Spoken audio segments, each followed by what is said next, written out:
Spika wa bunge la Jamhuri ya Kiislamu ya Iran, Mohammad Bagher Ghalibaf, amesema kwamba Israel ni adui namba moja wa nchi zote za Kiislamu Mashariki ya Kati. Taarifa inasema spika wa bunge la Iran, Mohammad Bagher Ghalibaf, amesema kuwa Israel ndiyo adui namba moja wa nchi zote za Kiislamu, akisisitiza umuhimu wa mshikamano wa mataifa ya Kiislamu katika kukabiliana na changamoto za kikanda. Ghalibaf alitoa kauli hiyo wakati wa mkutano na waziri mkuu wa Iraq, Ali Falihi Kadhim al-Zaid, uliofanyika mjini Tehran, kwa mujibu wa shirika la habari la serikali ya Iran, IRNA.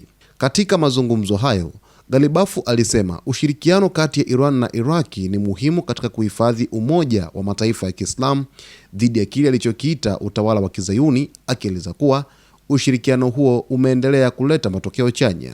Kauli hiyo inakuja wakati mvutano kati ya Iran na Israel ukiendelea kuongezeka, huku viongozi wa Iran wakiendelea kutoa matamko makali dhidi ya Israel na kusisitiza mshikamano wa mataifa ya Kiislamu katika masuala ya kikanda. Sasa kauli ambayo ameitoa spika wa bunge la Iran, Mohammad Bagher Ghalibaf, inamaanisha kwamba anaiona Israel kama tishio kubwa zaidi kwa mataifa ya Kiislamu kuliko nchi au makundi mengine yote. Na kwa muktadha wa kisiasa, tukitazama kauli hii inaonyesha kabisa kwamba Irani inaamini sera na vitendo vya Israel vinadhuru maslahi ya nchi za Kiislamu, hasa kutokana na mzozo wa Israel na Palestina. Lakini pia anatoa wito kwa nchi za Kiislamu kushirikiana na kuweka tofauti zao pembeni ili kukabiliana na kile Irani inachokiona kuwa kama tishio kutoka kwa nchi ya Israel.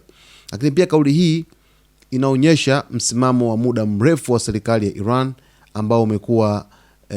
ambayo imekuwa ikikosoa vikali Israel kwa kuunga mkono makundi yanayounga mkono Palestina.